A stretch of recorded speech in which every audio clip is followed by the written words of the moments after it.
లో నెగ్గాలి అంటే ఎన్నికల కమిషన్ను కూడా దుర్వినియోగపరిచి బ్రతికున్న ఓటర్లను చనిపోయినట్టుగా లేని ఓటర్లను ఉన్నట్టుగా నమోదు చేసి ప్రజాస్వామ్య ప్రక్రియను అపహాస్యం చేస్తున్న ఎన్డీఏ ఒక పక్కన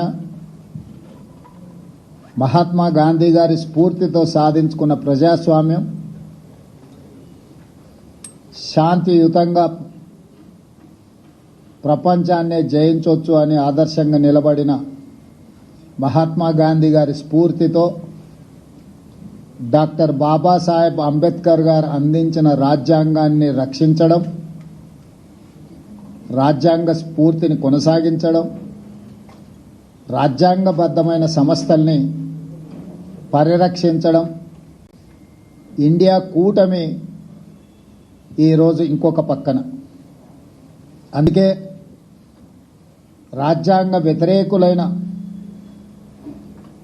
రాజ్యాంగాన్ని రద్దు చేయాలని కుట్రలు చేస్తున్న వాళ్లను ఈ ఉపరాష్ట్రపతి ఎన్నికల్లో ఓడించడానికి ఇండియా కూటమి రాజకీయ పార్టీలకు అతీతంగా రాజకీయాలతో సంబంధం లేని ఒక వ్యవసాయ రైతు కుటుంబంలో జన్మించిన తెలంగాణ బిడ్డ, ఉస్మానియా యూనివర్సిటీ పట్టభద్రుడు, తెలంగాణ హైకోర్టు జడ్జిగా, ఇతర రాష్ట్రాలలో చీఫ్ జస్టిస్గా, సుప్రీంకోర్టు జస్టిస్గా సుదీర్ఘకాలం సేవలను అందించి రాజ్యాంగాన్ని పరిరక్షించడమే కాదు, రాజ్యాంగ నిపుణుడిగా పేరుగాంచిన జస్టిస్ సుదర్శన్ రెడ్డిని ఈరోజు అభ్యర్థిగా ప్రకటించడం మనందరికీ గర్వకారణము.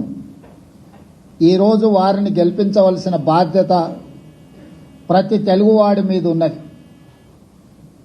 దేశ రాజకీయాలను ప్రభావితం చేయగలిగిన, దేశ ఆర్థిక వ్యవస్థను ప్రపంచంతో పోటీ పడే విధంగా తీర్చిదిద్దిన పివి నరసింహారావు గారి తర్వాత మళ్లీ తెలంగాణ ప్రాంతానికి జస్టిస్ సుదర్శన్ రెడ్డిని ఇండియా కూటమి ఉపరాష్ట్రపతి అభ్యర్థిగా ప్రకటించడం మనందరికీ గర్వకారణము.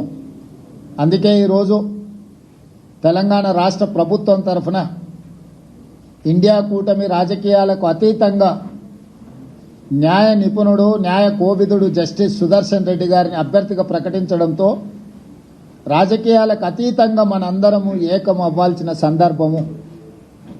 అందుకే ఈరోజు Telugu Desam party, YSR party, BRS party, MIM party, అదేవిధంగా ఉభయ రాష్ట్రాలలో ఉన్న బీజేపీ రాజ్యసభ, లోక్సభ మెంబర్స్ కూడా విజ్ఞప్తి చేస్తున్నా, తెలుగువాడికి దక్కిన గౌరవం జస్టిస్ సుదర్శన్ రెడ్డి ఉపరాష్ట్రపతి అభ్యర్థిగా ప్రకటించడం.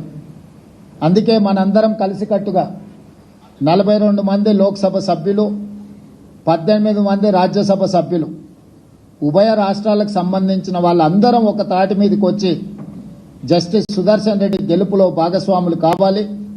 జస్టిస్ సుదర్శన్ రెడ్డిని గెలిపించవలసిన బాధ్యత మన అందరి మీద ఉన్నది. కాబట్టి చంద్రబాబు నాయుడు గారిని, చంద్రశేఖరరావు గారిని, వైఎస్ జగన్మోహన్ రెడ్డి గారిని, జనసేన అధ్యక్షుడు పవన్ కళ్యాణ్ గారిని, ఎంఐఎం పార్టీ అధ్యక్షుడు అసదుద్దీన్ ఓవైసీ గారిని, అదేవిధంగా ఉభయ కమ్యూనిస్టు పార్టీలు ఈ రాష్ట్రాల నుంచి ప్రాతినిధ్యం లేకపోయినా ఇతర రాష్ట్రాలలో కమ్యూనిస్టు ప్రాతినిధ్యం ఉన్నది కాబట్టి ఆయా పార్టీలను కూడా తెలుగు వాళ్ళుగా మన వాళ్ళు సంప్రదించి మద్దతు కూడగట్టి జస్టిస్ సుదర్శన్ రెడ్డి గారి గెలుపు కోసం పని చేయాలి.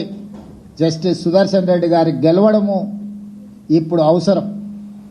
ఎందుకంటే రాజ్యాంగాన్ని పరిరక్షించాలంటే న్యాయ నిపుణులు, న్యాయ కోవిదులు రాజ్యాంగాన్ని ప్రజలకు ఆ స్ఫూర్తిని అందించడానికి ఉపరాష్ట్రపతిగా ఉంటే ఇది దేశ ప్రజలకు ప్రయోజనం చేకూరుతుంది, ప్రజాస్వామ్యం కాపాడబడుతుంది. అందుకే ప్రజాస్వామ్యాన్ని పరిరక్షించడానికి రాజకీయాలకు అతీతంగా మనందరం ఏకమై జస్టిస్ సుదర్శన్ రెడ్డి గారిని గెలిపించాల్సిన అవసరం ఉంది.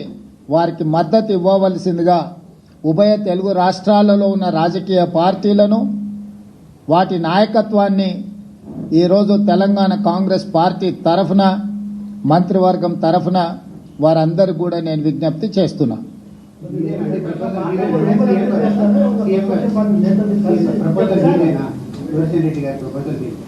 ఇండియా కూటమి ప్రతిపాదన ఇది రాజకీయ పార్టీలకు అతీతంగా ఇండియా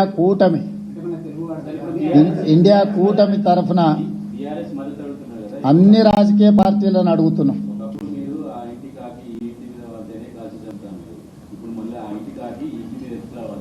ఇది ఇండియా కూటమి. జస్టిస్ సుదర్శన్ రెడ్డి గారు కాంగ్రెస్ పార్టీ కాదు. అందుకే మీకు మొట్టమొదటి